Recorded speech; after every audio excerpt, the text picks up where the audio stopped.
Let's see, the sound is fine. Okay, guys, hello. Hello. It's Easy here with another tutorial. Um, I'm going to explain how to add artillery to the game. Now, if you have noticed at my Discord and forum posts, I have been creating an entire resource library for modding Shogun 2 or Fall of the Samurai mostly, but it's Shogun 2, it's almost the same, except maybe campaign map. There are some differences and some naming conventions, but you could say mostly it is the same. So I'm going to explain actually how to add artillery pieces. Now, if you go to the Total RTS mods forum, we're going to download some files, and I'm also going to explain which files you actually need to add like custom-made artillery units. Now, this is not a tutorial in how to use, for example, the 3D modeling program 3ds Max. Now, the reason why I use 3ds Max has to do because the converters or the exporters that has been built by CA only was made for 3ds Max. Now, the Shogun 2 assembly kit only has two exporters, one for the 2009 version 3ds Max and for the 2010 3ds Max. So yeah, you were pretty limited in which program you could use to actually export the files to then be converted with Bob. So that's the assembly kit. So thank God that Attila actually came with a new assembly kit where it was easier to export the files with different versions.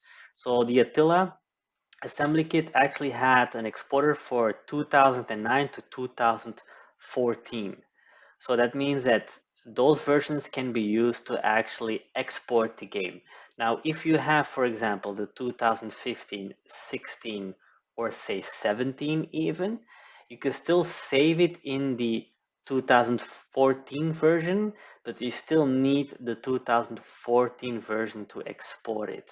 So yeah, it is best maybe you just keep it with one program. So you need all those files. Now, I know people will ask me question, yeah, but 3ds Max, why? I just explained that CA created exports for that. Why do I use 3ds Max? Because I became accustomed to it by using the exporter. Is there a CS2 exporter for Blender? No. I know that Blender is for free, and a lot of modders are using Blender because of you don't have to purchase nothing. Now, I know 3ds Max is really expensive to buy, and especially the newer ones, but the older ones, they are not even available anymore for purchase nor for student versions. So if you need 3ds Max 2013 or 2010, for example, you can always DM me and we can figure it out, let's say. So I have it, so just for you to know, so in this case you can have it. So I am going to use, as I said, 3ds Max 2013. So first what we're going to do is we're going to the forum page and we go to Total War. We click on it. We go to Shogun 2 Total War, and then we go to Tools and Resources. So we are going to look for the battlefield, unit part equipments, flags, models, artillery models. So we click on it, and here we see we have 1, 2, 3, 4, 5 models that we can choose from. Now those models are used for battlefields, for the battlefield. So there are no naval cannons yet. I'm not busy yet with the naval aspect of modding for the moment. Have been in the past, but not really for guns. So most people actually play land units, and I'm busy mostly with that. So we have, you could say, actually 4 engine models, and one is a limber model, but that's for later on. So we have the breech-loaded engine model, the muzzle-loaded engine model, we have the mortar, and we have the Gatling gun. Now, there also are other ones like the rockets, but the rockets are mostly used in previous games, but I'm not using it. There's also a wooden cannon engine, and that's interesting, but I'm not using it yet for the moment for any of the models I'm using for my mod. So in time, maybe I can also add a raw model, so you can just copy paste it into the 3ds Max and then export your own version of it, whatever your choice. So we're going to start with the most common one. That's the muzzle loaded one, because it has been used for mostly all of the 16th, 17th, 18th, and even until the middle of the 19th century. So I'm going to just download the muzzle loaded gun. So we just click on it, and then as you can see on the right side, it actually downloaded. So I'm going to open the folder. Oh, I removed it. Yeah, that's pretty smart. Okay, let's do it again. Okay, so here I downloaded. Let's open the folder. As you can see, it is in 7-zip. I also explain that you need to extract it with 7-zip. I do not recommend to use another program. I know a lot of people are using WinRAR, for example. I do not recommend it. 7-zip, in my opinion, from all the times I've been using it, has a better compression and also much more stable one. So it doesn't really corrupt your files that are compressed. So that's my opinion. You do whatever you want, but my recommendation is 7-zip. So if your files get corrupt by another program, well, yeah, it's your fault. I can't do nothing about it. So here we go to 7-zip, and we're going to extract the files. So it will extract the files in the download folder. Double click. I'm going to copy this file and I will put it on my desktop. So here we have then on our desktop, it's easier just to work with. I'm going to, I can delete this one because I have it now on my desktop. We keep the downloads folder open. And now we go to the exporters because we need to export the Canon to a readable format to export it in the assembly kit, and that's the CS2 exporter. Also, I think I explain here. You can see I explain everything that you need to export it by the CS2 converter, and the converter is made by CA. I added all of them also in the forum to make it easier for all of you guys. You can also have it through Attila Total War, but I know that not all people have Attila Total War, so that's why I made it easier for everyone to just download it directly from the forum. But credit goes to CA to make the exporters. I didn't do nothing. So as you can see, I actually explained everything here a bit, and here we have an example of the 3ds Max CS2 exporter. So we can just download it also, and as you can see, it actually gives you a big variety of 3ds Max's older versions that you could use. So I already explained before, if you don't have it, you can always DM me. I have the 2013 and the 2010 version. I prefer the 2013, but that's all up to you. So we're just going to click on it, and then we open the folder, and then again with 7-zip, we extract the files, and it has been extracted. So we can delete this and voila, that's theoretically all the things we need. So I can close this page. So now we need to add the exporters. If we double click and we go into the folder itself, we need to add the exporters into our Autodesk 3ds Max version plugin folder. I have the 2013 version and also the 2010 version, but I used 2010 just for exporting it because Shogun 2 only had the 2009 and 2010 version. But thank God that Attila came along and actually created a 2013 and 14 version, so it made it easier for me. So I'm going to open and double click on it. Now I have a 64-bit one, so if you have a 32-bit one, then use the 32-bit. So click on the 64 bits. You can click on it and then just do Control C or right click and copy. I mean, that's how it is. So we go to our C drive. That is mostly where your game has been. Let me go here. Go to this PC and my C drive. So if your Autodesk 3ds Max has been downloaded on another hard drive, then of course you have to go to that hard drive. I'm going to the C drive, I'm going to program files. So if you have a 32-bit one, you have to go to the 86 program files.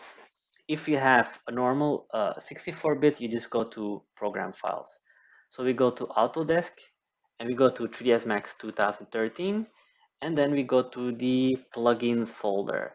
Now I already have it installed, or I already copy pasted it. So as you can see, here it is, and here it is in my plugins folder. And that's actually it, and you are ready. So now what we're going to do is we're going to first open the folder of the downloaded guns, of the muzzle loaded example.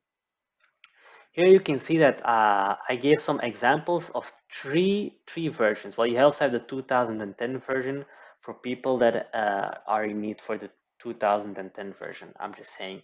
I also explained that the 2013 version is this one, can be opened with 3ds Max 2013, 2014, 2015, and 2016. The 2010 version can be opened with the 2010 version, the 2011, 2012, and 2013. So then you know, so you have a lot of variety to use which 3ds Max you kind of like. So we have this version called just the gun itself. We have the destroyed model and the destruction animation. This one is just the normal gun that is being used on the battlefield in the game engine when it shoots, when it limbers, when it unlimbers. Then you have the destruction animation that will actually trigger if your gun is being destroyed. So then you have a destruction animation. And then in the end, you have the static destroyed model that you see on the battlefield. Then you have the texture maps that I created. You can name it whatever you want. Now you will see later that the diffuse, gloss map, and normal are important names or naming conventions you need for the game to understand, okay, what type of texture map am I using? So the diffuse is just the coloring of the guns. The gloss map is actually used for like the glossiness, like the reflection of the material. Is it metal? Is it matte? Is it something else? I'm not the best in making gloss maps, so just for you to know, a gloss map, the lighter it is actually, so you have, actually it's a grayscale map, but then you put kind of a green layer of it, it is like more a metallized version. So if I double click on it, here you can see, so it's a green one, so it actually is a more metallized version of it, and also you can see it's lighter, so it has a bigger reflection on the cannon itself. So it's a metallized version. I'm sure other people are much better in that, so I'm just saying. So then you have a normal map, that's a bump map. As you can see, there's really nothing to see. It's just to make it as smooth surface as possible. Now you can make it more like, that you can see more like differences in pieces of the gun, because not all guns are very smooth. But I had some issues with the normal map, so I just left it just smooth. But you can do whatever you want. All the information you can find on YouTube if you want to know what are diffuse maps, gloss maps, and normal maps. Trust me, you find it on YouTube. So I'm not going to go much deeper in that. But the muzzle-loaded smoothbore gun, actually you can create two texture maps, one for the barrel and one for the carriage or the lafette, whatever you call it. So that's what we have. So this is the barrel itself. I called it total F bronze 1, whatever. And the carriage, I called it total F carriage. And this is the carriage color, so the wood and metal and whatsoever. You'll see it in game. It will be understandable. Here we have the export version. So when we later going to export it, you will see it. This is what you're going to have. So you have the normal smoothbore gun with the rules.pop. We'll explain it later how it works. Then we have the destruction animation that we export here. And then we have the destroyed model version that we export here in the .cs2 exporter that we just put it in our plugins folder in 3ds Max. Okay, now let's open the 3ds Max 2013. Always run in administrator if you have to. Drinking coffee because it's a bit late. Good. Here, as you can see, this is what you get when you open the first time 3ds Max. Probably get like a UI window to say tutorials and whatsoever. This is not a tutorial in how to use 3ds Max. That you have to do yourself via YouTube. I'm not an expert either. Also learned by YouTube and doing stuff and making errors and then finding the solution and whatsoever. So I'll leave it up to you guys. I will explain some buttons and whatsoever, but for the rest, that's all up to you. So we're going to open the resource file. So we're going to open first with the, so we click here on the green symbol here, we click on it, and then we click on open. So we're not going to scenes, we go to desktop where I saved the folder, and here you can see the muzzle loaded gun resource files folder. So we're going to start first with the static gun. So you can also, because it's 2013 version, you can also open the 2010 version, but I just saved it in the 2013 version, so whatever, it's all the same thing. So we just double click on it. Here you see the gamma and LUT settings mismatch. Now we have to adopt it. So that's the one that actually CA is using into the game. So we have to adopt. Don't keep the system one, just adopt the one that is inside the scene. And then we click OK. Now, as you can see, you get a warning sign that is made by the student version of it. Is because the the previous one that I actually used was from an example that was made by Pramerji. He actually made the North and South 2 mod, so all credits to him. He actually, with his help, I could actually create muzzle-loaded artillery, and I then later found out actually how the other bone structure worked for the other gun types. So here you can see the scene. I'm not going to explain how to rotate it whatsoever because for the moment I'm using the toggling system from Maya because I'm learning Maya for the moment and I'm trying to understand how how all the rotation stuff work because they're a bit different in Maya, but in 3ds Max you can actually use the UI system from Maya and also the keyboard system. So that's why it's easier for me. So then I have the same for Maya and 3ds Max. So what are going to do first is I'm going to show you how to add those materials that you see now on your scene. So on your objects here. So as you can see here, we have here manage layers. We click on it. So this is really important if you work ever with 3ds Max. Layers are really important because you can hide stuff and you can free stuff. So you don't have to select and whatsoever the wrong one. So we're going to hide the carriage and we are going to hide the skeleton. So we see the green box is gone. If you click on the plus, as you can see, that's actually the object itself. So if I now click on here or I right click on this and I put select or I just click on the scene itself, then we have actually selected our barrel. Now you cannot see it if I really selected it, so you have to go into the modify tab. So here's the modify tab. You click on this little green thing, here it says modify, and here you can see the barrel 12LB, 12 pounder has been selected, LOD1. LOD will be explained a bit later. So what I'm going to do first, now I hide everything. So I've hidden everything except the barrel. I'm going to put the pivot point into the center of it, makes it a bit easier. So I'm clicking here on hierarchy, click on hierarchy, effect pivot only, center to object.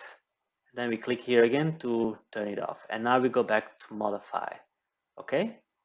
Now, if you wanna see, for example, in your scene, if you go here, for example, into our, this is like the selection, this is actually like the moving tools. So here we have select and move, select and rotate, and select and scale.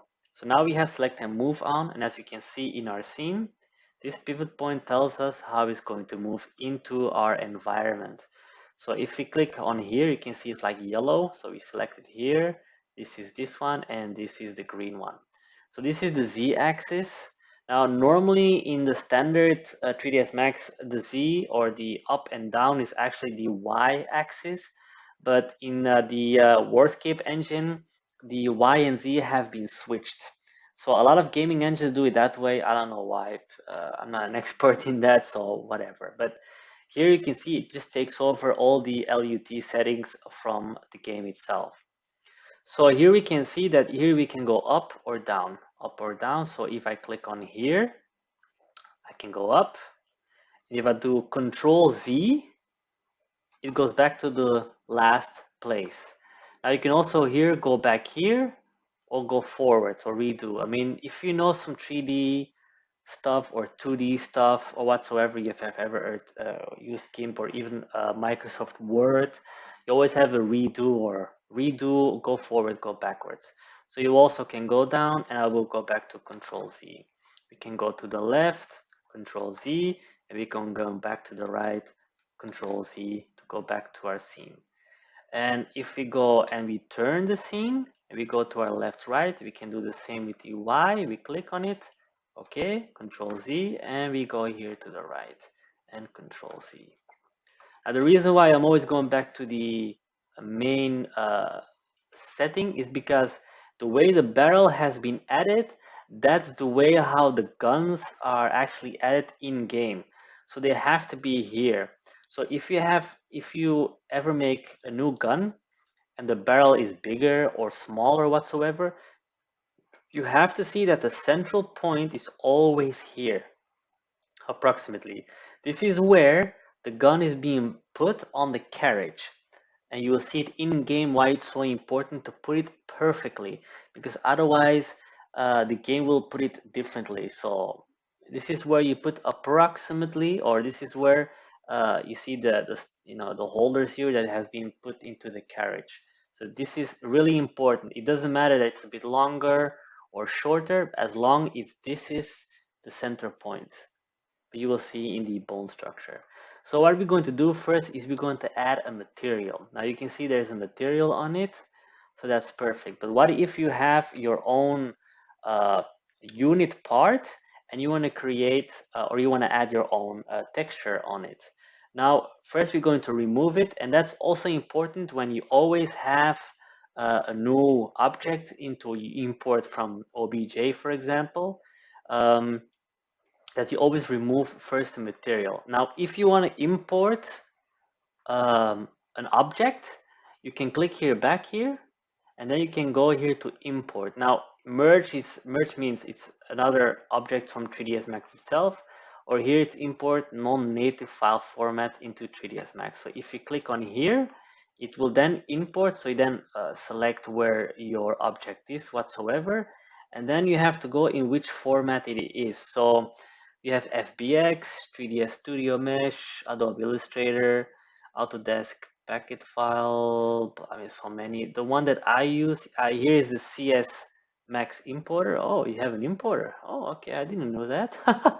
Good to know. That's strange because I only thought in the previous one you only had an exporter, but that's actually pretty good to know you have a CS2 importer. Then you have a Collada. You have an land XML. I don't know what that one is, but the one that I mostly use is an OBJ. That's for static. Here you see an OBJ. That's wavefront. That's mostly for static objects. They are made in OBJ. If they are mostly animated, it's FBX. Now, also for static ones, you can also use FBX if you have it, but those are all the ones that are being used. So I've also UU Ultimate Unwrap 3V Pro. That's the one I also have as a program. So those are all the files you could use to import your object. So I'm going to cancel it. So first we're going to remove the material. So we're going to click here on utilities. Let me drink my coffee first. So on the hammer here, utilities, we go to more, we go down, and we click on UVW remove. We double click on it, we put here set gray, and then we click on materials. Do not click on UVW because it will destroy your UVs you made.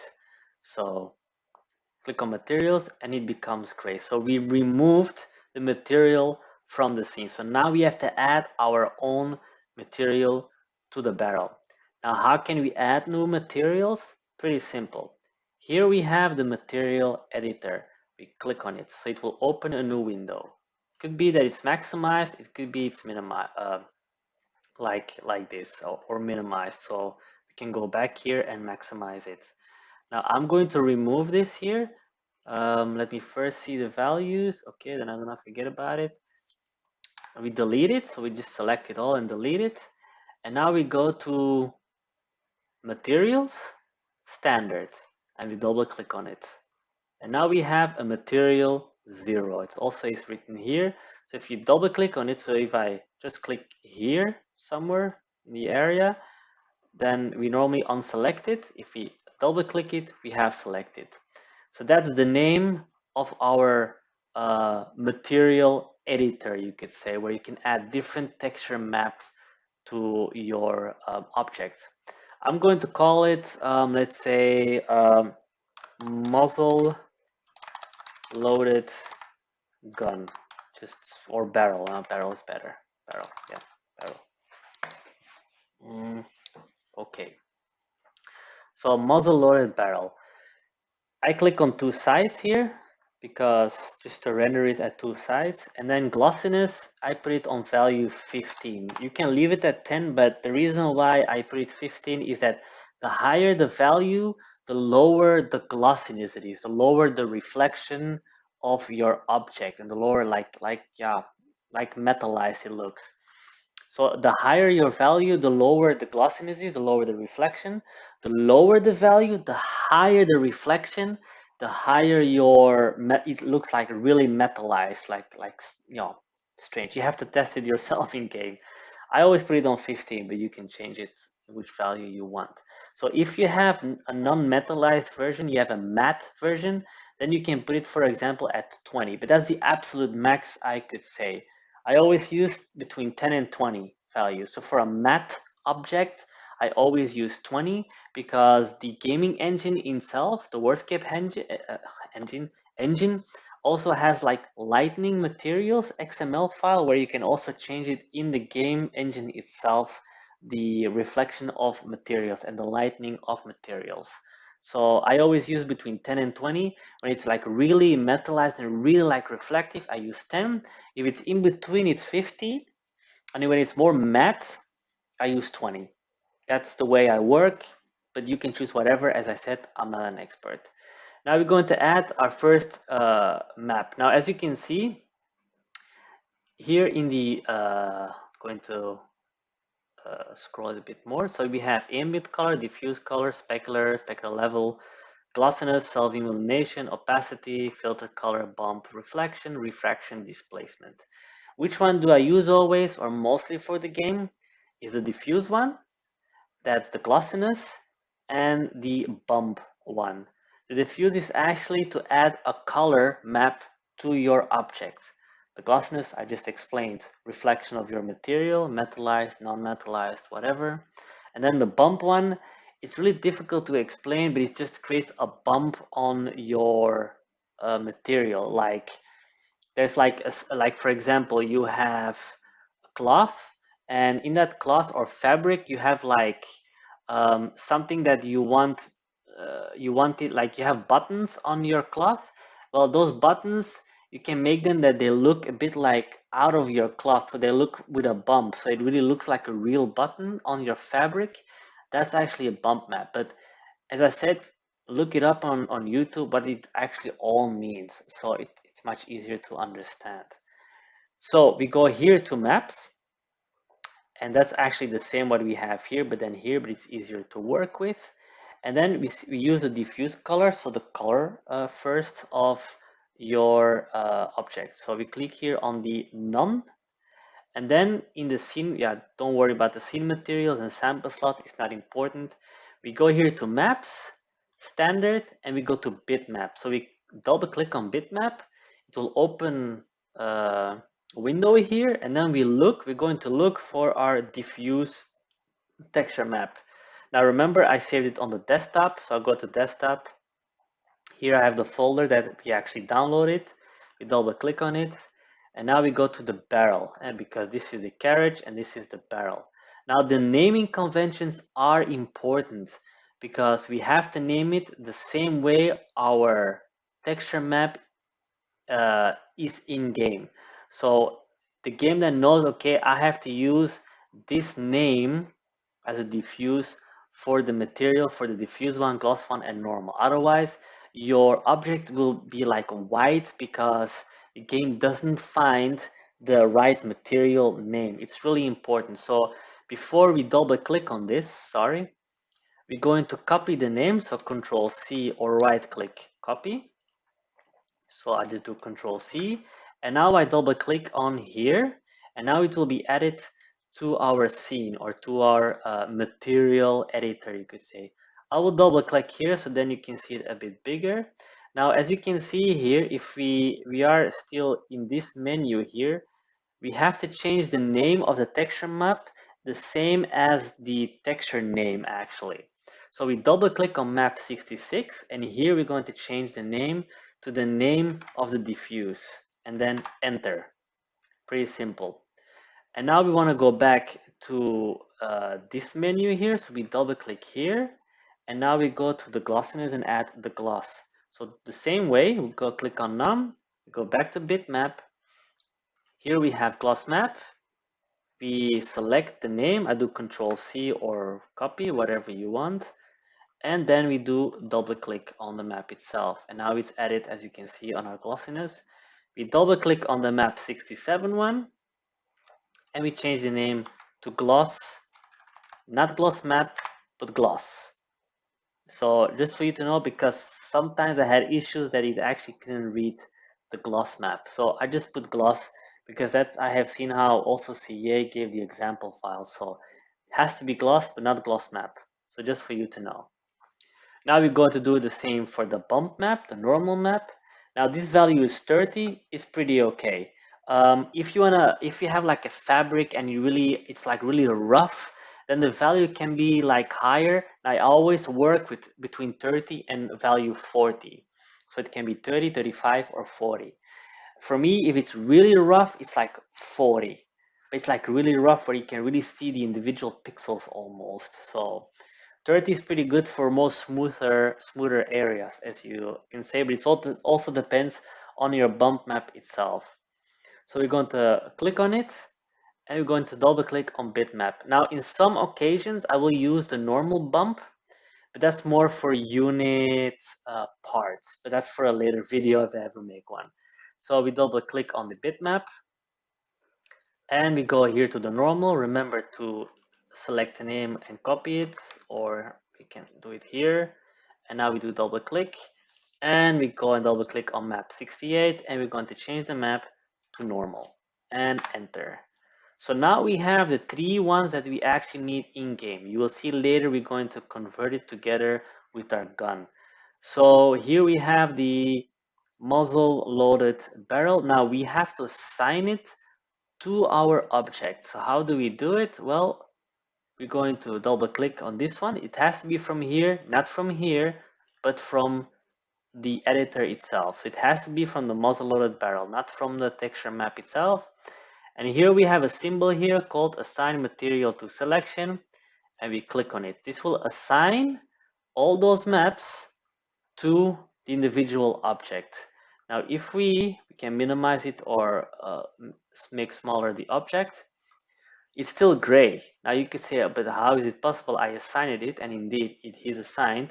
But if you want to view it in the viewport, you click on this symbol, show shaded material in viewport, and click on it. And voila, now we have it in our scene. Now we can, if you want, close this one, and now we have our bronze barrel that has the material on it. We're going to do the same for the carriage, so sorry to be so fast because I'm sure people want to follow along. We go to manage layers again. I'm going to hide the barrel for the moment, so I hide it here with a little lamp here. And now I'm going to unhide the carriage, and I click on the lamp. Now remember, the carriage has a right wheel, a left wheel, and the lafette. Oh, it's actually the chassis. Some occasions I call it the chassis. So this is the lafette, this is the left wheel, I guess. Well, if you click on it, we click on here, this is wheel left, we click on here, this is wheel right, We click on here. This is Lafette. Now we can also select by name, by here, and here it will open and we do double click, and now we selected the right wheel. We can also do the rectangle selection, and it will do like this, and now we have selected the 3 objects. So then you know, but you can also click it by here, or you can do it automatically by just clicking and dragging, and then we have selected all the objects. By the way, we're going to do it that way to actually assign the material. So okay, now I'm going to close this window here. I'm going to select them all 3, and we're going to do the same thing.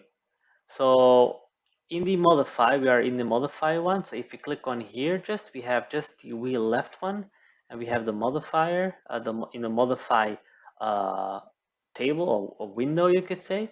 Going to select them all, and we go back to utilities. As you can see, it's still open from our previous history, you could say. And we're going to do the same thing: set gray and materials.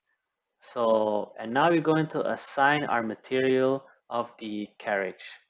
Going to click the material editor again. We're going to maximize it. I'm going to zoom out a bit, and we're going to do the same thing. So in material, standard, and a standard one. We can click on it. Oops, sorry, and we can just put it here. This is material 1. I'm going to change it to muzzle loaded carriage. Remember, it's just for information. As a modder, it's important. So then you know, okay, what am I talking about? Two-sided again, glossiness can be 15. Let me see if I actually did the same thing. Yeah, it's 15. Okay, double click here. And we're going to do the same thing as this one. So we go to maps, and we go to the diffuse color, the bitmap, double click, and now we go to the carriage. We copy the name, Control C, double click, and here we have it. So we can zoom in a bit so you can see a bit more. Okay, so here we double click on map 69, then change the name to the diffuse name and enter. Now we go back to here menu, so we double click on the main editor menu, you could say. We go to the glossiness, we click here on none, double click on bitmap, go and look for a gloss map. Remember to copy the name, double click on the texture map, and now double click on map 70, and let us change the name to gloss and enter. We do the same for the normal map. We go to none here and double click on bitmap, click on normal, Control C or copy to copy the name, double click on normal. We go to map 71, double click on that one. We change the name here and enter. And as you can see, it all changed to the name. Now we're going to again set the texture maps to our carriage. So you go again, remember, do not use the map itself, but you have to use the main map, you could say, the main editor that actually contains those 3 texture maps, you could say, because otherwise it will only use this one, and the game doesn't work for the game. So double click here, and we're going to assign this material to our carriage. Now remember, you can do it individual by clicking on one part, wheel right, and let's say, okay, let me see, sorry. I hope you can see everything what you need to see for. So it's already selected, as you can see here. You can assign and then show shaded material. We can click here. We can again assign material to selection, and we can click here and assign material to selection. Or we can do it, let me just minimize this one for the moment. We can select this all again. We can again remove the material. Remember, it's in the utilities in more. Normally it's because of your history, it will remember it. You delete it again, and we're going to select back all 3, and we can just do it the easier way by actually doing the same. So it's still assigned, but let's just, click double click. It's still assigned, as you can see here. You can see it's selected, and select the material. Now, as you can see, it's already shown. We can click here that it's not showing in the viewport, and when it's like blue, as you can see, it's like blue. Now it's being seen in the viewport. Okay, that's it. Now we have actually added successfully the carriage and the barrel. So we can hide it again. Remember from the lamps here that we can hide and unhide it in the viewport. So now actually we are ready now, but now what we have to do is we have to add it to a bone. It's not the same bone as unit parts, because unit parts you have to skin it and whatsoever. Here it's like dummy bones that you actually use, where the game actually put the barrel on the carriage itself. So just for you to know. So here we have a skeleton, and if you click on the plus here, you can see we have a bone right wheel, a bone left wheel, the bone barrel, the bone chassis, and the bone cannon base. I think the bone right wheel speaks enough for itself. It is where the right wheel has to go. Then you have the left wheel where the left wheel has to go. Here's barrel, so we also know it. This is where the barrel has to go. And then we have the chassis. We know that the lafette or chassis has to go there. And then we have the cannon base. So that's the base of the cannon itself. So let us unhide it. And as you can see, let me just close it for the moment. Here you have like the where approximately the central position of your gun is. So as you can see, it's a bit on the left side, but this is a perfect side, you could say, where the barrel will be put, where the barrel itself, the bone will be added here approximately. So then it's right in the middle of those two holes where your holders of the barrels are. You will see later in game what I'm talking about. But it's important. So if you have a bigger barrel or a longer one or whatsoever, just see it's in the middle here. So then it will be perfectly placed here. You can also make a new carriage if you want to. That's all up to you. You just have to see that this placing is a standard placing. So you cannot put like the carriage there or the wheel there. No, that's not possible. It has to be the way you see it here. So you can replace it, but it has to be on the same position of these guns. Otherwise, it will not work in game. Okay, let's now assign the barrel to the right bone, the left wheel, right wheel, and the lafette or chassis to the right bone. So to know that, we go here to the schematic view open. So we click on it, and if we zoom on it, you can see, let me maximize it and move it here a bit to the middle. That's with the middle mouse button that I do like this here. So as you can see, the green ones are the bone ones, are the dummy bone ones, and the purple ones are the objects themselves. So as you can see, they are all assigned already perfectly. So the example already gives you that way to understand, okay, this is where I have to put my barrel. So I have to put my barrel to the bone barrel. I have to put the lafette or the chassis or the carriage itself to the chassis. Then we have the wheel left, of course, has to go to the bone left wheel, and the wheel right, of course, to the bone right wheel. Now, how do you assign them? Let us first unassign them, so then you know how it works. So here we have a symbol unlink selected. I click on it. I click on the lafette. We're going to unlink it.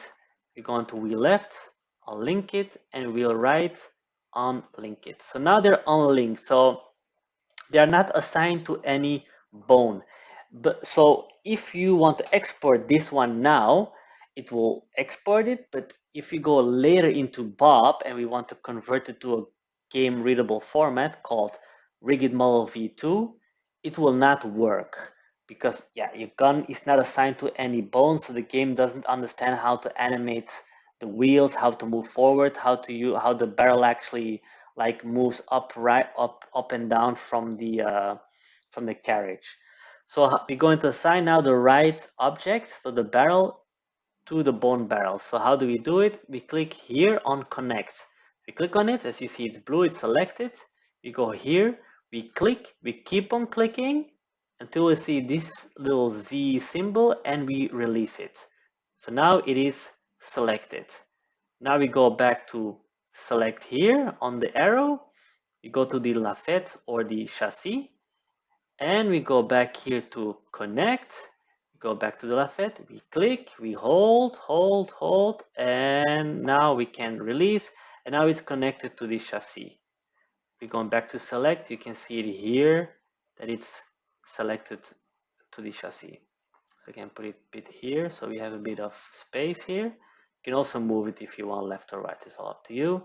We do the same with wheel left. You put it here, going to connect, click on this symbol here, connect, click, hold, and release. Okay, select again, go to wheel right, we move it here, we click on connect, and we have bone right wheel. Now, if you want to check that it's really true that it's connected, so we go back to, I click always on select just for safety reasons, that you don't do click something and you connect it to another bone or whatsoever. So out of safety, I always put it on select. So now we can, as you can see, it's all assigned with the green arrows. We close this one.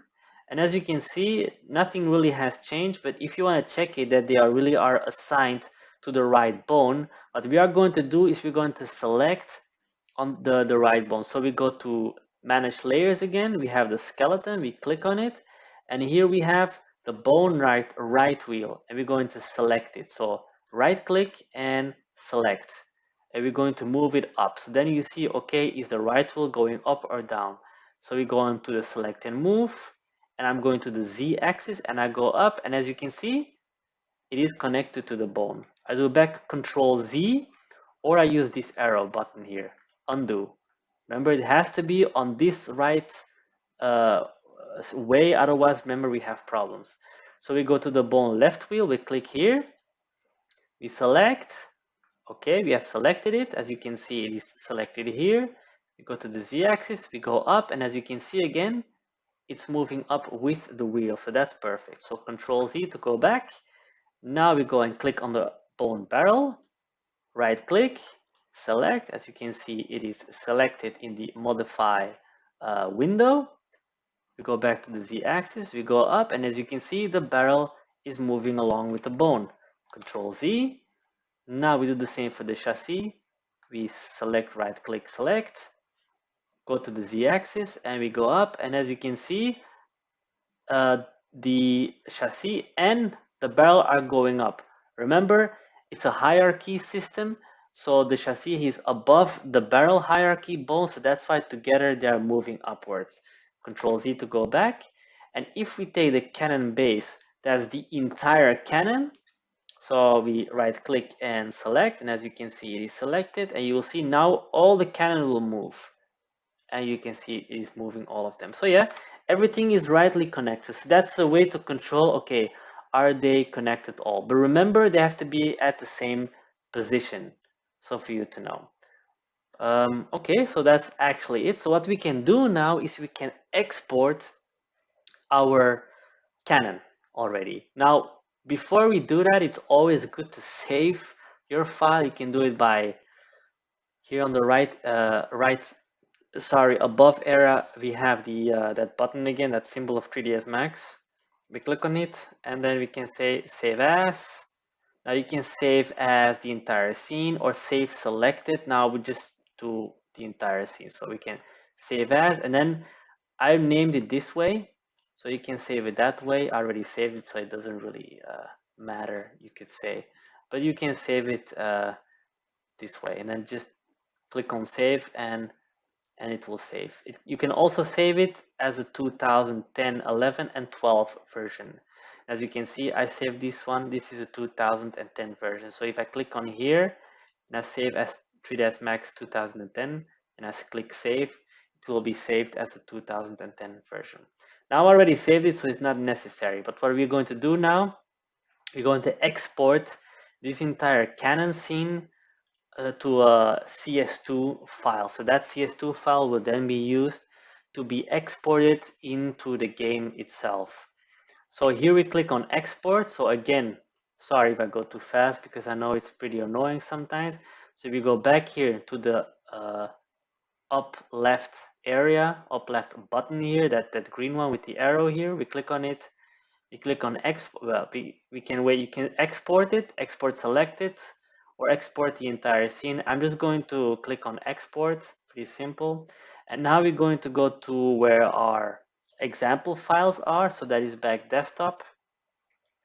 Going to look for the muzzle loaded gun. And here I have the export muzzle loaded gun. This is where I put the example. We click on it.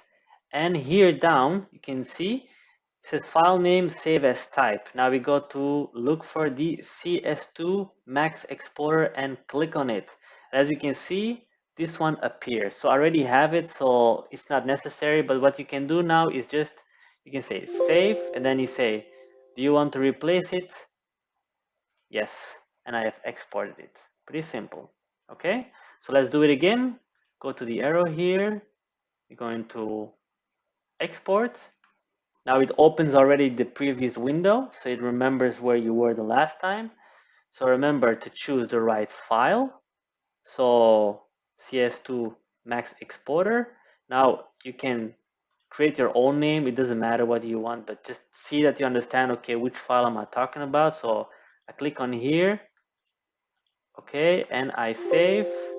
So do I want to replace it? Yes. And then you get this window here of CA. Just everything that is here is standard, is fine, and export. Okay, so now we have exported our gun itself. Now we're going to see for the destruction animation. So for that, everything is ready. We're going to open our other scene. Now he will say this scene has been modified. Do you want to save your changes? You can say no because you already saved it, or you can say yes. Well, I'm just saying yes, whatever. Oh yeah, I cancel it. I don't need it. Okay. So we're going to open our animation. So these are destruction animations. So remember that animation is being used when a projectile hit it, and it hits its destruction level value, you could say, that is based in the database, and then it will get destroyed. So we can open it. So remember, this is again an example file for all of you guys, so it makes your life easier. Okay, so here you see how in theory the gun will be like in the game itself. So as you can see, it looks different than the previous file that I actually showed you. So what's the difference? Well, this is an animation file, so I've animated it. So if you click, for example, on the barrel, you can see on the timeline it has like colors. Well, those colors are the animations I actually added. So yeah, I'm not going to explain how animation works, guys. I mean, look it on YouTube how animation work. In theory, it's pretty simple. I can theoretically I can just select here. You can see, and then if I hit on delete, I have deleted the barrel animation. I'm not going to do it for the moment, but the animation is already made. So if I take this, you see, I remove this one. So these are 60 frames. I think we have 60 frames. Yes. So as you can see, it's 60 frames, and this is the destruction level of the gun. So I can move it by just clicking and go from left to right, or I can here and click on play. So that's the animation. Okay, so I can go to start, and then it goes back to start, or I can do it frame by frame by this button here.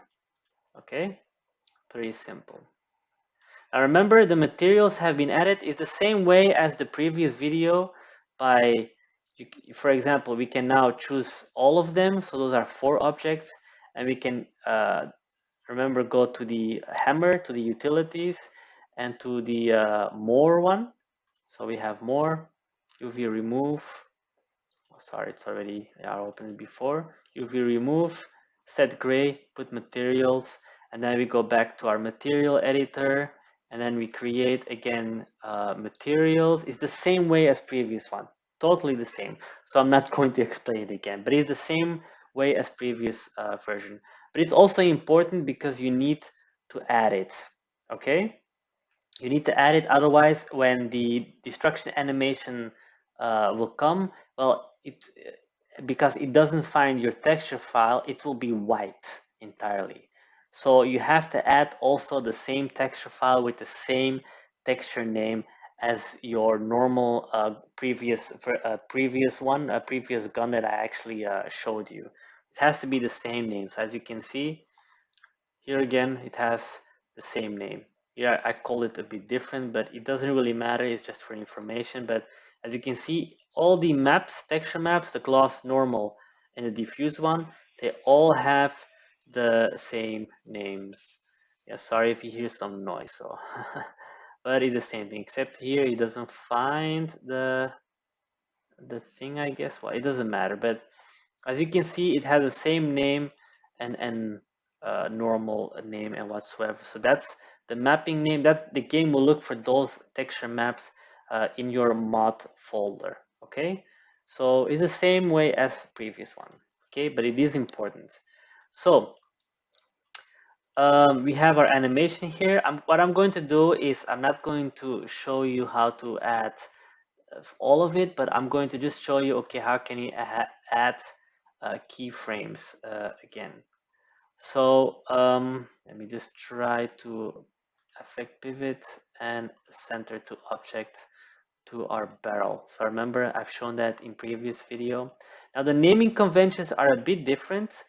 They're building, building, building, building, building. That's the way the engine works. I don't know. The naming conventions are building, so just take over those example values, you know? Otherwise, the game will have issues to convert it, just for you to know. Okay? So these are I made it all for you guys, so you just have to copy paste the naming conventions, everything. Good. So what I'm going to do is I'm going to remove the keyframes from the gun, from the barrel. So then you select it here, the keyframes, and we hit on delete. So now we don't have an animation for the barrel, destruction animation. So if you see here, you see the barrel stays there. So as you can see, I made an animation to maximum frame 10, you know, so then it's more a natural gravity fall of the barrel, you know.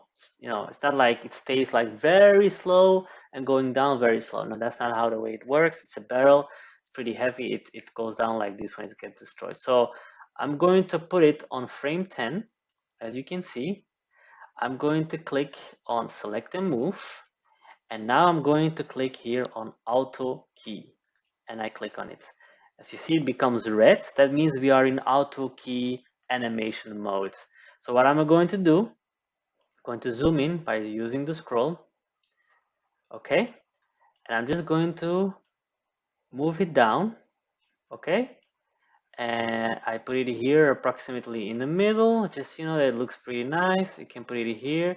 Now, as you can see, the thing is like, okay, if I do click on Alt X, it will go into X-ray zone, so then we can see through it. So Alt X again, Alt X.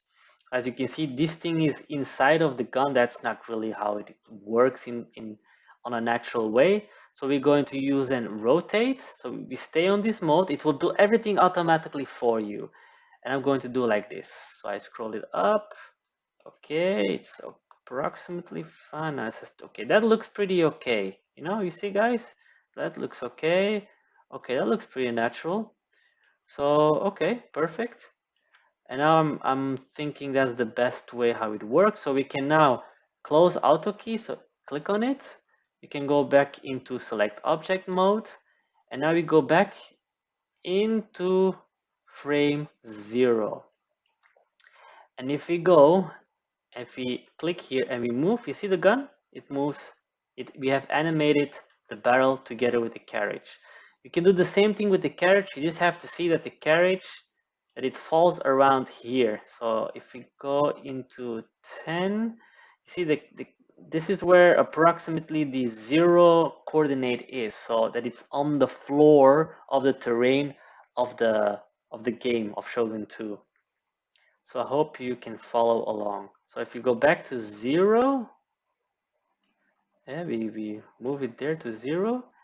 We can do it by here. Remember, we can do it if we go here to next frame, click, click, click, click, and click, and click, and go faster. We go back here, go to start, to click on it to go back to start, and we can play it. So it's the same thing. Voila, we actually animated now our scene. That's actually how basic animation actually works. There are much more stuff you can do with animation, but I leave it all up to you guys. So, okay, that's it. It is now ready to be exported. We can again, remember, go here and save as, and I save it as destruction animation, blah, blah, blah, save and override it whatsoever. But for the moment, I already have it, so it's not necessary.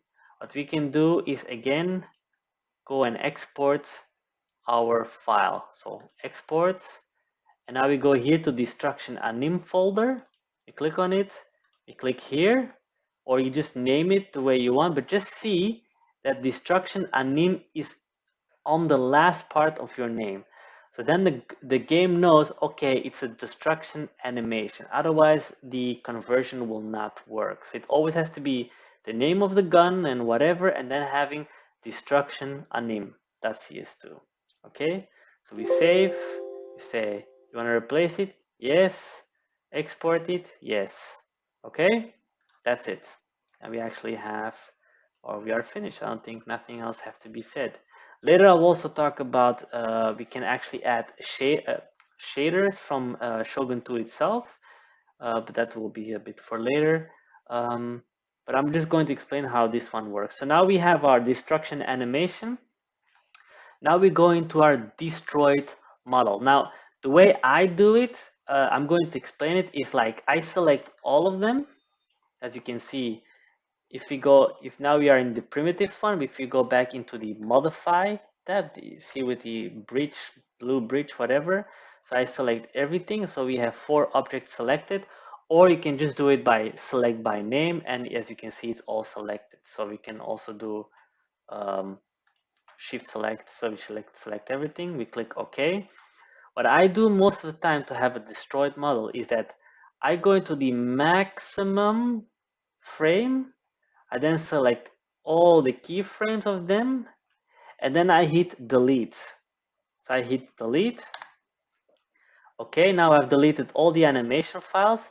I go back into 0, and then I save as the destroyed model. But you have to rename the names again. I will show it to you directly how it works. So for example, I create like a raw destroyed model, and then I create the right name, but I will explain to you. So you can save it as a destroyed model, no problem. So you here click on destroyed model, and then you save. So that's the static destroyed model that you see on the battlefield when your gun is destroyed. I'm not going to save it because I already did. So I'm going to open now the destroyed model I made. The same way I do it here. Yeah, you'll see it. Talking too much. So I open the destroyed model, and as you can see, of course, with the previous version, the barrel was there, but this is the destroyed model.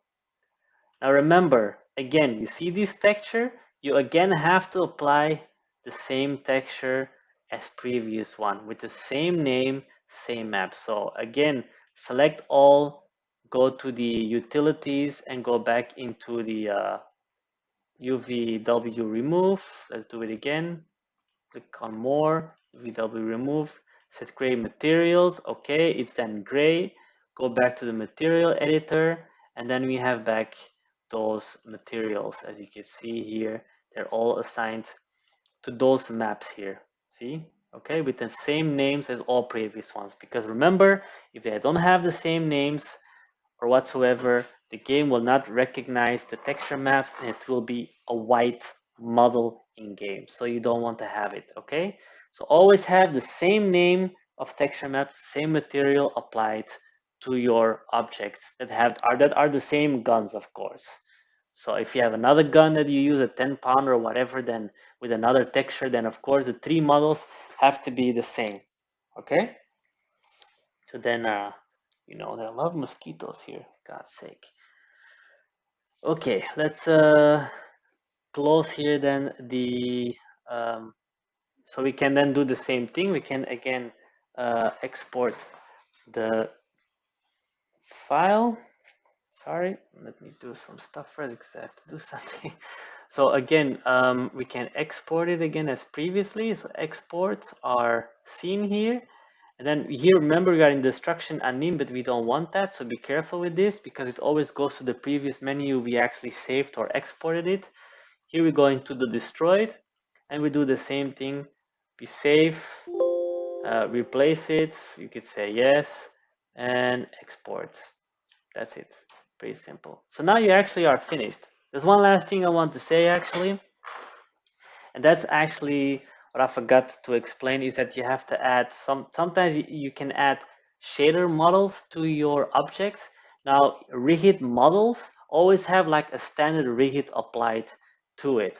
Those shaders are just like kind of like the way the game actually creates like lightning and whatsoever around the object. So if you want to have it more neat, if you go here and I click here on modify again, and you go and down here, you can already see that I created, that I have a shader applied. So here we have building attributes. It's a standard shader and whatsoever. So standard. As you can see, you can change it to grass. I mean, they have a lot of stuff. Now, how can you add those shaders to your object? Now, remember, they're only for rigid models. They're not made for unit parts, except equipment. But that's a later video I want to say. Now, in your assembly kits, I forgot to actually add it into the library, but inside your assembly kit from Shogun 2, you have also shaders that are used in game that you can add to the object. Now, how do you do it? Well, you can actually select here the barrel, the wheels, whatever, every object you want, or select by name. You go to max script, run script, and here I created I added the shaders into a folder called the Shogun 2 Total War one. As you see, I have a lot of shader types. And if you click on attribute scripts, I will explain where you can find it later. I will also add it into the resource library so you don't have to look for it. So we double click on script. And as you can see, it will open a little window here. And here it will explain what this shader does. Now we need the standard one for rigid model.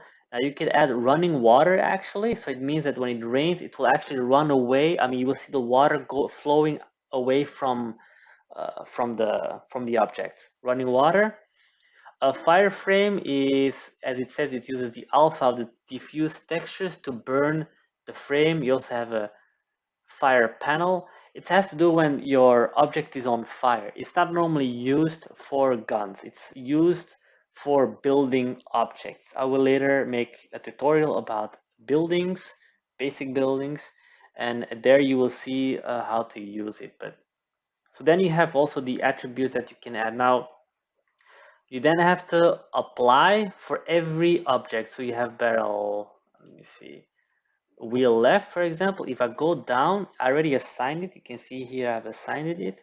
You can also remove it. So if I click here on remove, you see it has removed the shader from my wheel left. So here I can reapply back the shader if I put back and click on apply. So now it has reapplied the shader with the running water that I wanted into the game. So if you more information on it, so duplicates the mesh and applies, oh, sorry, that's a duplicates the mesh, okay.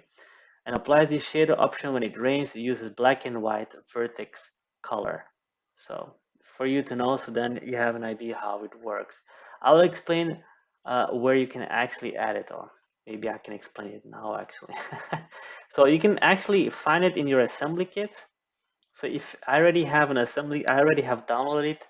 I explained in the previous tutorials I made for making a custom unit how to download the assembly kit.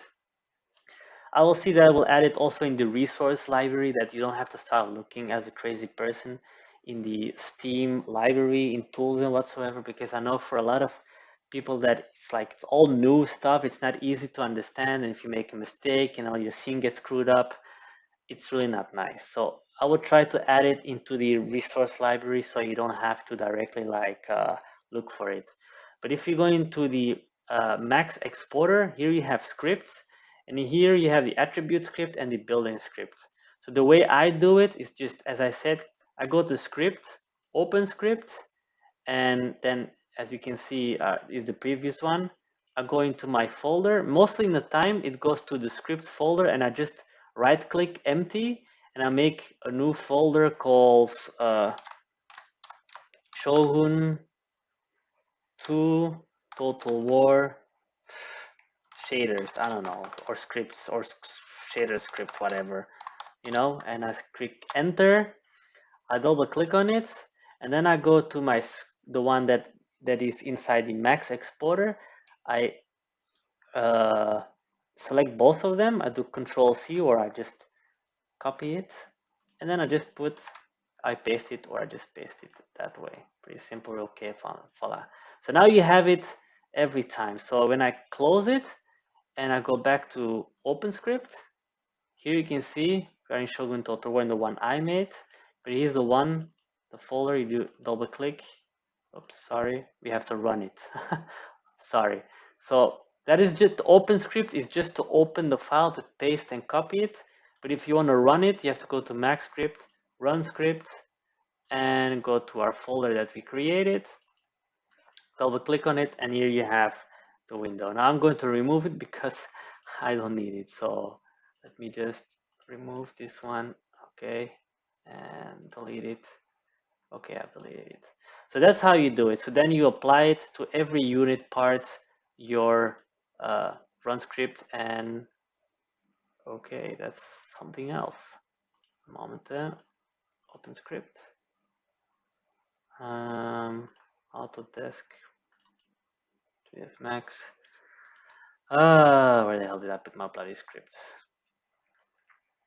Because I deleted it, right? Let me see, guys. Doing it here with you also. Okay, I have to go into my C drive, program files. Go to Autodesk, 3ds Max 2013, and scripts, and here we have it. So your scripts folder is in your Autodesk 2013. Double click, and here we have it. Okay, there are a lot of third-party people that also made scripts, like for EF lines and EF to XML. That's by Primergy. The wall logic is made by the Joker from the Downloads Days mod. You actually create a lot of cool stuff with it. So that's for another story, but just think about attribute scripts. That's I just opened it back again. But if you run script and you go into the one you fully made, double click on it, it will open it. So you go to standard for mostly all reheat models. That means guns and buildings. There are other stuff, but that's more for another time. Okay, let's close it. So remember, assign it to every unit object you want to have the reheat standard reheat shader that you can find here. So when it's assigned, you will see it here under the building attributes 3.3. Okay, I hope I didn't talk too much. You also don't cast shadows. It will also have where you have two-sided mesh. It means it will render 2 times the model. That means you will have a double amount of polygons, so that's not really a good thing to do. Also, yeah, other stuff, but mostly you have to test it for yourself, you know. So we have exported everything. Remember, all the previous models I have, they already have the attributes added to it. So just for you to know, okay? So we can now close it, and now we're going to export our muzzle-loaded gun. Good, so it's here. Okay, so as you can see, I've exported all things. You can see they all have like rules.bob files. Those are important because they need to be added into our conversion folder. You will see how I will do it. So if I right click on it and edit with Notepad++, it's a good tool. You can also open with Notepad, but I like Notepad++ because it's easier. That's the name that it will use to export it. So it will call UK 12 pounder smoothbore, and the animation type is a Canon. It's important because that's the engine type that the game is using. So a Canon is a muzzle-loaded cannon. You will see later with the other guns that I made, they have a different engine animation type. Okay, so the texture folder will be found in the artillery textures. This is where all textures of the artillery. This is important, just leave it how it is. Otherwise, you could have issues. So I always put it in that one. So the game will then will look for the textures in that texture folder in your game. Okay, so it's the same here for the destruction one. You click the rules.bob. Here you see animation type building. Remember the name building, why it's so important? That's why. Okay, that's for the animation type. Okay, so now I'm going to the destroyed model. It also has rules.bob. We open it, and here is no animation type because it's a static destroyed model, so it doesn't need any animation. Okay, so now I'm going to export it. So I remember I already have I already have my assembly kit. This is vanilla. I have my other one, but remember you can download it from the Steam tools folder. I explained it in the previous tutorials I made for making a custom unit. So you have to look at that one. I'm not going to explain it again. Okay, I'm going to just add probably that one into the I will add the vanilla one maybe into resource library so you don't have to look like crazy for it. So the way we're going to do it, as this is the folder you will have, we go to the raw data, we go to art, battle, land, models, artillery. Okay, what we're going to do now is we're going to copy the entire folder into the artillery. Now we can call it Canon smoothbore 12 lb UK. That's what I mostly use for the naming conventions for my guns. I just take over that name, or you can also do Canon Smoothbore Bronze. Let's maybe do it that way. So Bronze 12 UK. Okay. So it has the same name as here. It's not necessary, but it's easier. I'm not just do it that way, but I'm just telling you. So here we put it in the artillery in the raw data. So now it's there inside the game. So what we're going to do now is we're going to convert it to game readable format. So into reheat model v2. For that we go to binaries and we go to Bob. So that's why we got the Bob rules. Remember, is because of this executable. So we double click on it. So it's going to take a while, especially the first time to open it. Oh, it goes pretty fast now. Okay. So here we have raw data. We click on art, battle, land, models, artillery, and you see here, Canon smoothbore bronze 12 lb UK. And as you can see, it has a destroyed one and a destruction animation. Okay, now we can select them all by clicking here. It will ask you, okay, do I have to select them all? Yes, perfect. And now we can just start. We click on start. And now what happened, it's pretty fast, especially if your model is it's not that big and has not a lot of data in it. It's going to convert pretty fast. Now orange means it has a warning, but it's still converted. Now for guns, mostly it will do that because the animations have remember the shader I talked about? It doesn't understand the shader, but you have to apply on it because otherwise you'll still get an orange warning value that you didn't apply the shader. But I'm just saying, if you don't apply the shader, it will apply it for you. So in theory, you don't need it. But I'm just saying that if you want to have like water going out, flowing away from the barrel and the carriage, you can actually add it to it, just for you to know. So if you click on it, you can see, okay, unrecognized metadata, blah, blah, blah, blah, blah, but that's actually for the animation part. So in the end, it actually did it perfectly. So it's orange and it's orange. If it's actually red, it means it did not convert, so something got wrong. So if you click on it, sometimes it will give you the information what is going on, sometimes it doesn't, and you really have to figure out, okay, what is happening here, and then you have to redo some stuff, test some stuff, see if it converts, yes or no. Green means everything is working perfectly. Orange is it gives you a warning, but that's mostly because of, as I said, the animation doesn't understand the metadata of the shader, so it doesn't really matter whatsoever. So we can just exit it. So how to know it is where our converted artillery is? Well, you go back to modding, we go to working data, you go to rigged models, artillery, and here we have our gun. And as you can see here, it has been made perfectly. And here you see UK 12-pounder smoothbore. That because of the rules.bob file. So it has been converted successfully. So we have the gun normally with the anim file also. Why anim? Because moving and all that stuff is also an animation. And then we have the destroyed model. It doesn't have an anim file. And then we have the destruction anim. Okay? So the naming conventions are important. So you have to take it over. So you have the name of the gun.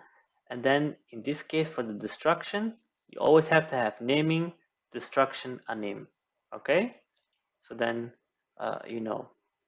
So how are we going to see the gun, how it actually is in game? But before we're going to do that, we forgot something. We actually need to convert the texture files from the gun into the game also. So the way we do it, now the artillery doesn't have like a texture stuff, I think, not sure, but we have to open raw data, go to art. I mean, that's the way I do it. I'm sure other people do it differently. Go to battle, go to land, go to models, go to soldiers, go to variant models, go to unit parts, go to Japan. Now what I do is I create a raw folder, and the raw folder here, I just do it by just converting texture files, targa, this tar files here, the tar files, no, targa files to DDS file. Now I know you can do it. There are a lot of third-party tools that you can convert your image file to a DDS file, but I'd prefer here because it actually uses the real parameters for the game.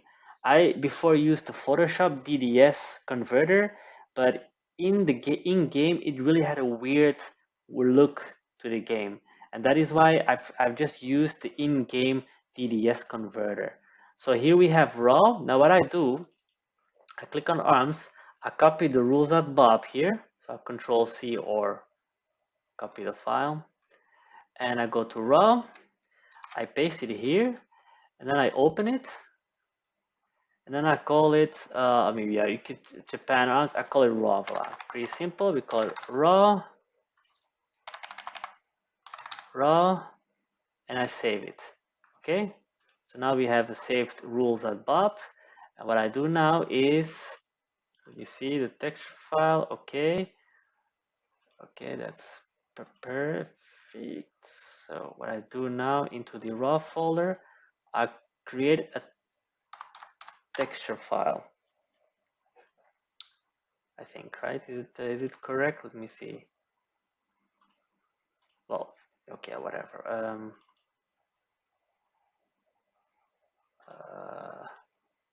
Let's just call it raw. Pretty simple. Let's call it raw. So we create again another raw folder, and here we create texture text. And now I'm going to copy all those texture ones I actually added to the game. To the resource library. I copy it, and I paste it into the texture file. And now I'm going to go back to modding, to binaries. I'll go back to Bob, and I'm going to convert the Targa files into the DDS files from the game. So it uses the parameters from the game, and then you have a nice looking texture file. So we go to battle art, battle land, models, soldiers, variant models, unit parts, Japan. Here you can see raw, and here we have raw. We can just convert the textures. Okay, all our textures are here, as you can see. We click on start, will take a while.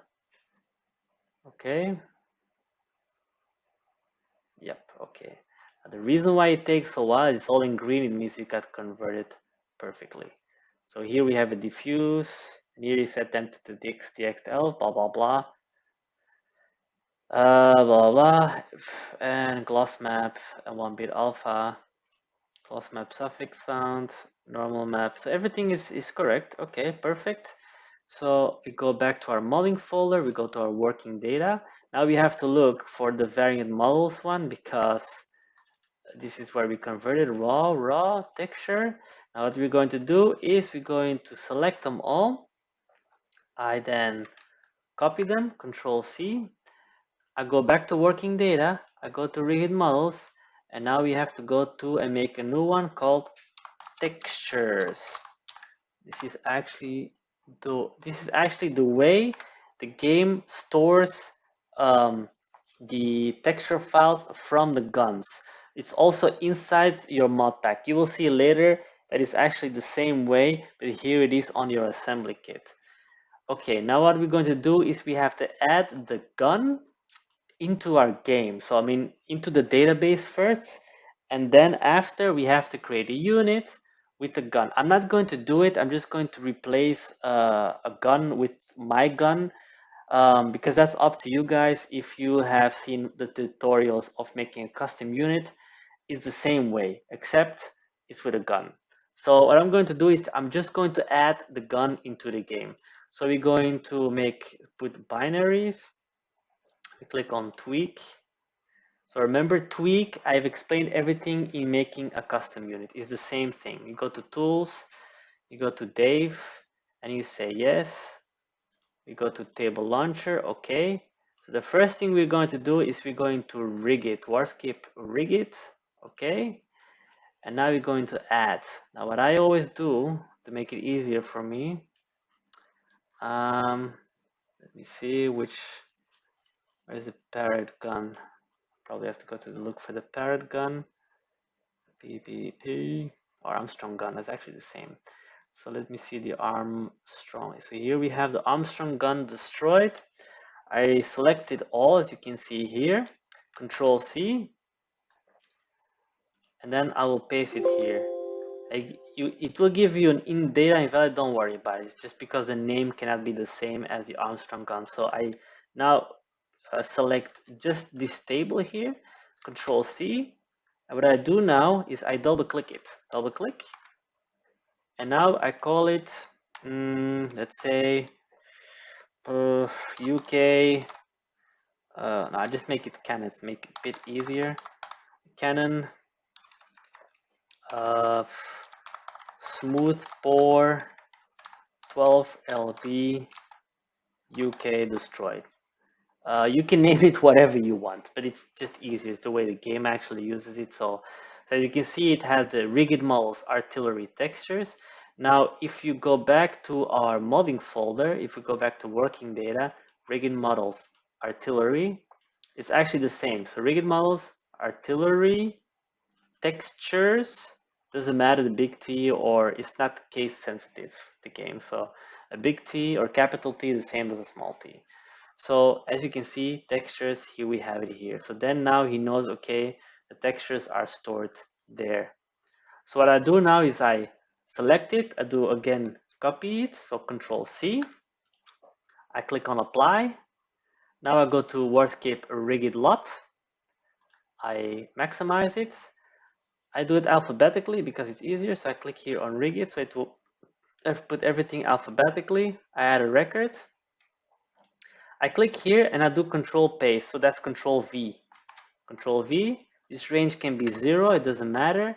I'm going to the Armstrong gun destroyed, so I do Control C to make my life a bit easier. And I do Control V. Now this name we have to change it completely to where our gun is actually located, our destroyed model. So for that we have to go back to our folder. So we go back to our modding folder, artillery. So this is UK12LB smoothbore. So I actually copy the name and I put here the name. So it's artillery and paste. So it's UK12LB smoothbore gun. I go back, I open the file, and we have to take the destroyed model. So that's this one. So I just double click on it. I do Control C. And now I do double click here. Remember, it has to be the same file name as inside the artillery folder. Otherwise, it will not find it. So as you can see here, rigid models, artillery, it's UK12LB smoothbore, UK12LB smoothbore, and then it's Canon smoothbore, bronze 12LB, UK destroyed model, long name I know, Canon smoothbore, bronze 12LB, UK destroyed model. Okay, that looks pretty fine, and we can say apply. Now we need to go to the wordscape animated. That's for both our main cannon and our destruction animation. So we add a record. We go back to the Armstrong gun. Yeah, we can do this. Okay, select them all. Okay, Control V. Don't worry, to give you a warning, it does not matter. So what we're going to do is, which one? What was the name again to actually use? No bloody remember. Was it? Yeah, it was Canon. Canon smooth bore 12 LB UK. So that's the gun. And now we have the destruction anim. Remember, the names are important. And destruction anim. But I'll just take over the files of here. The naming conventions makes it easier. So again, it looks at textures in the artillery textures folder. And here it says category animation. Just take it over, guys. That's how it is. So Control C, apply, animate a lot now. Again, I will put it alphabetically by clicking on this one here, add a record, click here, Control V, yes, 00 is fine. Go to the Armstrong gun, we paste it here, and to destruction anim, paste it here. Remember again, it have to be the same name as in our rigid model, so this is first we're going to say, okay, it is UK12LB smoothbore, so we have to change this here, and the same here. Okay, click on enter, and now we have to have the same naming convention. So here we have to change it. So this is our regular gun that we will see firing on the battlefield itself. Okay, it's rigid model V2. And now we have the destruction anim. Okay. And double click. And we paste it. Okay, rigid model V2. The anim files do not need to be added. The game automatically knows to take it together with the rigid model V2 here.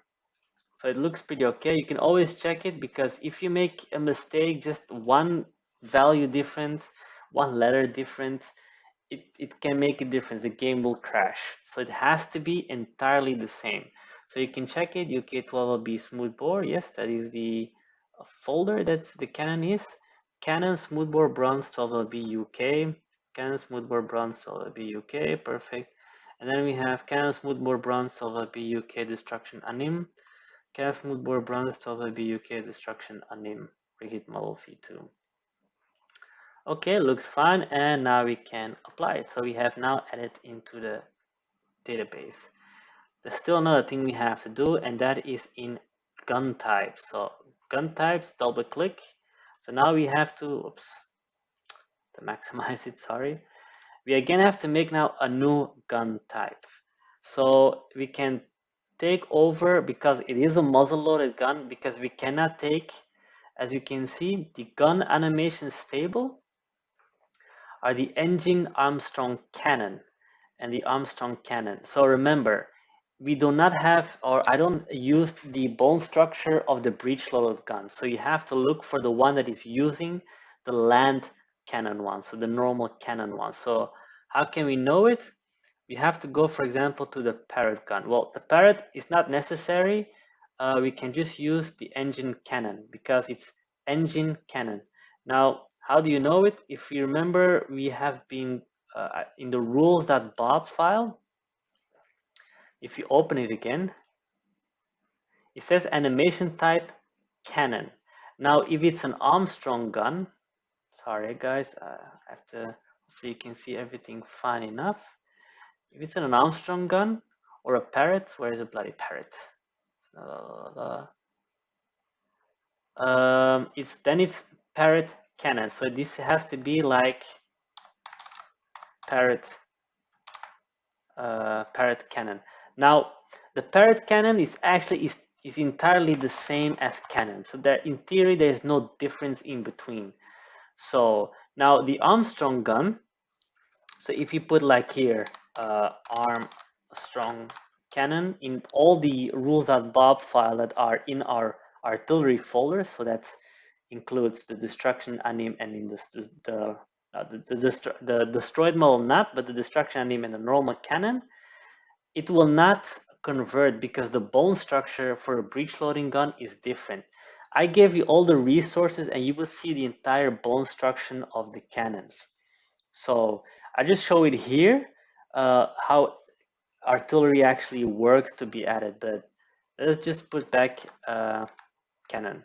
Pretty simple. So just cannon, that's engine cannon. So remember, when it says Boschin engine, it means the last one after engine are always the value or the letters or the data that you have to use in the animation type. So if you have a naval cannon, then it's naval cannon. Never put engine, just naval cannon.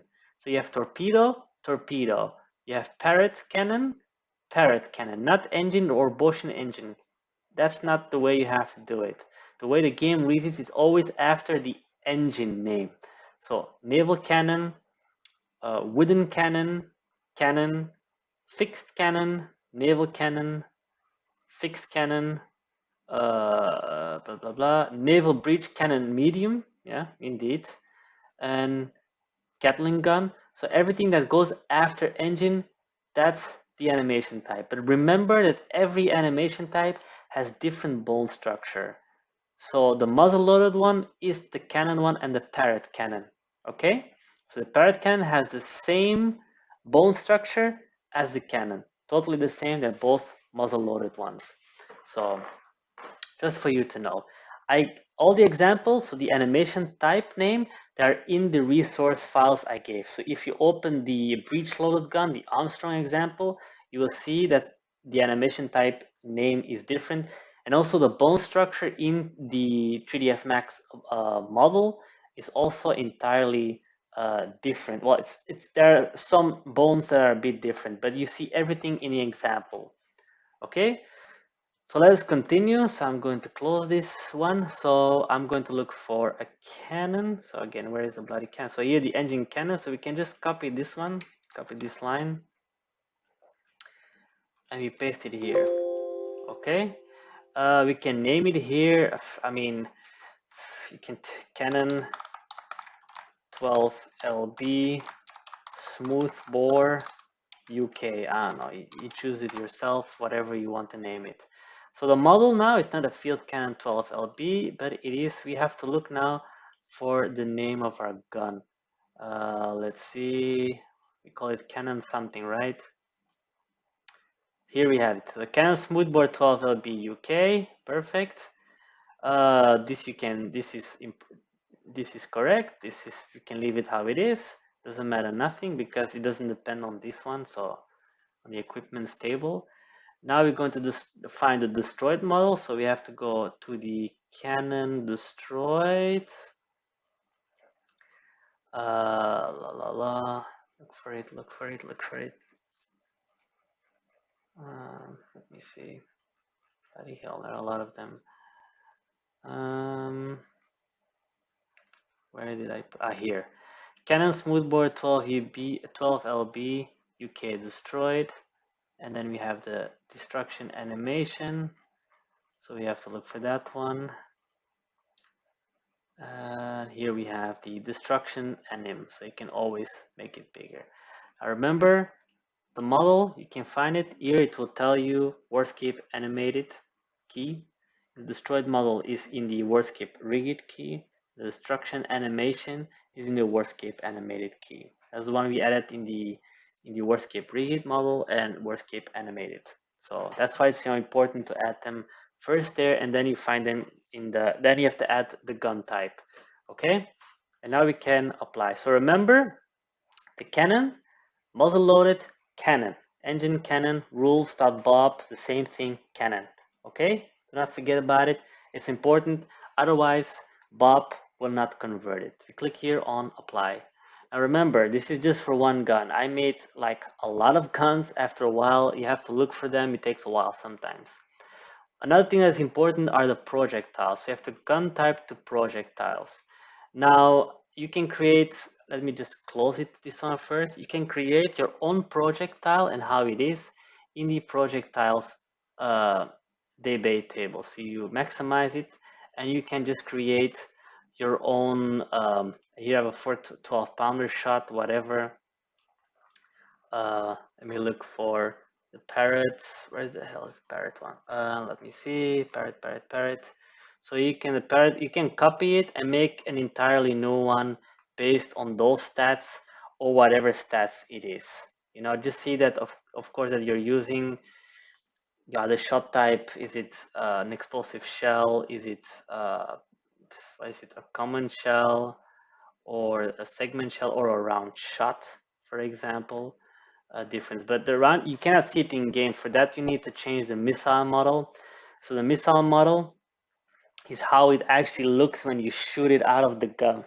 You know, this is like more of a parameter than actually the way it behaves on gravity and whatsoever and more stuff. But this is what you actually have. Now I also created a new projectile, so I also have that in the resource library, guys, so you can make it yourself. The way you actually add the projectile is actually a bit the same way, and you can just add, you have to add it in the wordscape rigid one. Maybe I will make a tutorial about it. Depends how much people like this video here. Okay, so you can make your own projectile. I'm going to close this one because it's just to show you how it works. So gun types to projectile. So we create a new one. Going to look for our guns, Cannon 12 LB Smoothbore UK. And then we can just look for an example. I'm just going to put the Bosching Parrot gun shell. I mean, it's not necessary. As I said, you can create your own projectile. Cannon 12 pounder muzzle flash. There's the muzzle flash. It comes out of the muzzle, of course. That's like that orange things when it gets fired. So now we're going to click on apply. Now you go to unit stats land. Now remember, if you want to create your own artillery, you go to units, you add a record, and then you just copy, for example, from the parrot gun. So you select all, add a record, and then paste it, create a new name, blah, blah, blah. I mean, it's the same as the previous tutorial of adding new units. That's for the artillery. Except with the artillery, you have to add the other tables like the rigid, wordscape rigid lot, wordscape animated lot, gun types to projectiles. If you create a new projectile, you have to then create it in the projectiles tables, and then just all the stuff are the same as creating a new unit in the creating a custom unit in the tutorial I made some time ago. Okay. Now close this one. I'm just going to show you. So where can you see your gun? If you go to unit stats land, I'm going to parrot gun. This one, parrot gun. Here you can see, I mean, if you know a bit of modding NTW and Empire Total War, it's almost the same way. So, but the artillery model we have to add. So the artillery can be found in the wordscape animated. So if we double click on it, and then we're going to look for our cannon. So it's C, so cannon, let me see where the blah, blah, blah, where we are, it has to be here. Cannon smoothbore 12 pounder UK. And now we have to add the gun type that we made in the gun types. Cannon 12 bar smoothbore UK. Here we find it in gun type. So here, this is why I like the official modding tools, because it really helps you to find where everything is. I'm going to do the same and paste it underneath. The reason why, because sometimes it gives like weird situation in the units editor. So as you can see, it has been edited, because with the little star, it shows you, okay, you have edited it, so you still have to save it. So now we've added the model to the parrot gun. Now remember, you can make your own unit and add that model to your new unit, to your new artillery unit. Okay, guys, so I'm just giving it as an example. Now click on apply. What we're going to do now is we're going to look at the units editor. So for that, we click here on the X here, we go to tools and the units editor. And now we're going to look for the parrot guns. So we're going to go and scroll a bit down until we find the parrot guns. I probably passed it already. Here we have edit unit. And here we have our gun, guys.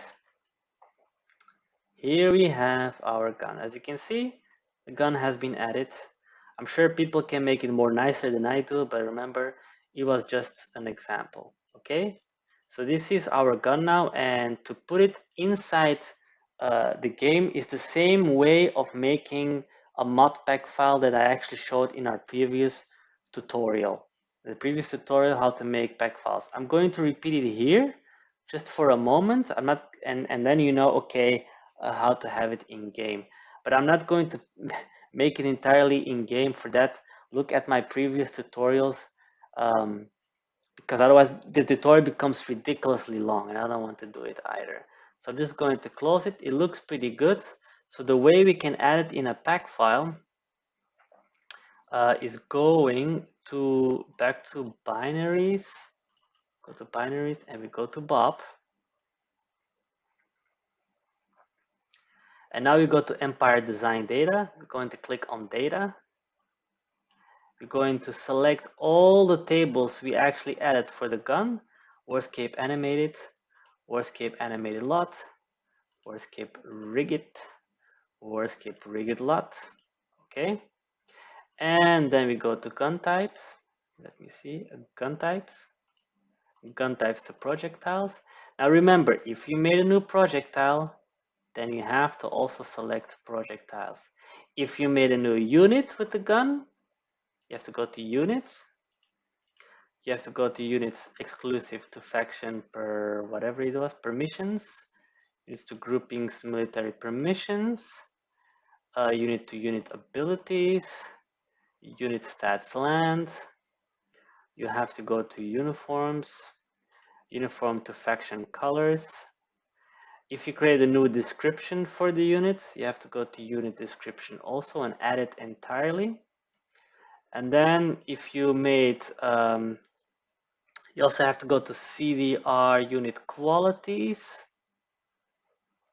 Unit qualities, okay. And that's it normally for a gun. Now remember, sometimes for units themselves, if you created a standard bearer, musician, or officer, then you always have to also export battle personalities, okay, and click start, and voila, the pack file got created. Everything is green here, as you can see. So now if you go to modding retail, it created a mod pack file. And if I go to my rusted pack file manager, I explain also in the other tutorial where to find RPFM, so just for you to know. I will see if I add everything in the resource library, so you don't have to look for everything. Double click on it, go to pack file, and then you can say, okay, open from pack file.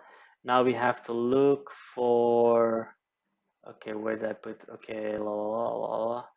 Now you have to look for the retail folder. I have it here, vanilla, modding, retail, data, open. And here you have all the DB files together with the txt file that of the units and whatsoever. We have the rigging models, artillery, textures. We have artillery here, variant models. Okay, it took all the variant models, but okay. And the text file. So here we have theoretically, variant models you only need if you actually created new units and or unit parts. And yeah, that's actually it. So we have the artillery, and then you just add in your modpack file or whatever. You can rename theoretically even your modpack file. So if you have here, if you right click on modpack, and I can rename it, of course not. Yeah, you have to probably rename it. Yeah, okay. You can rename it normally if I close it in your retail. So here you can just rename it, you know? Let me just double click, let's say my mod, whatever.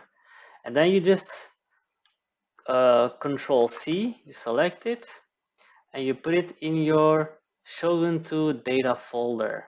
Okay, so it's mostly found on Steam Apps Common. Sometimes people put it on another hard drive, so you have to look it for there. And you just paste it here. And then when I run Shogun 2, as you can see here, you have the mod manager, and you can then select your pack file. Okay, guys, that's actually how you create an artillery unit. I show you the muzzle loaded ones, but in theory, that's actually all the examples I gave in the resource library. Look at the examples, please. I know people will ask me thousands of questions, but that's how it is. Just look at the example and how the barrels have been added and how it is there. That's how the way everything has to be exported. I explained animation is the same for all guns. It doesn't matter. So I hope, guys, you have a nice day. It was a really long tutorial, and the muzzle loaded one is the same. It's a nice basic example in how you create new artillery units. And it looks pretty long, and it is, but if you know it, it's pretty simple. If you want to know more about how to add units and how to add the how to use a bit the official modding tools, go and look at my previous tutorial about creating a custom unit. I kind of explain more there how everything works. So yeah, that's it, guys. And if you have any questions, of course, let me know. You can send a message here on YouTube video, or just send a message on Discord. So next time will be about equipments, how to add your own equipment into your game and your own flags into your game. Okay. So have a nice day, and I hope you enjoyed it. Bye.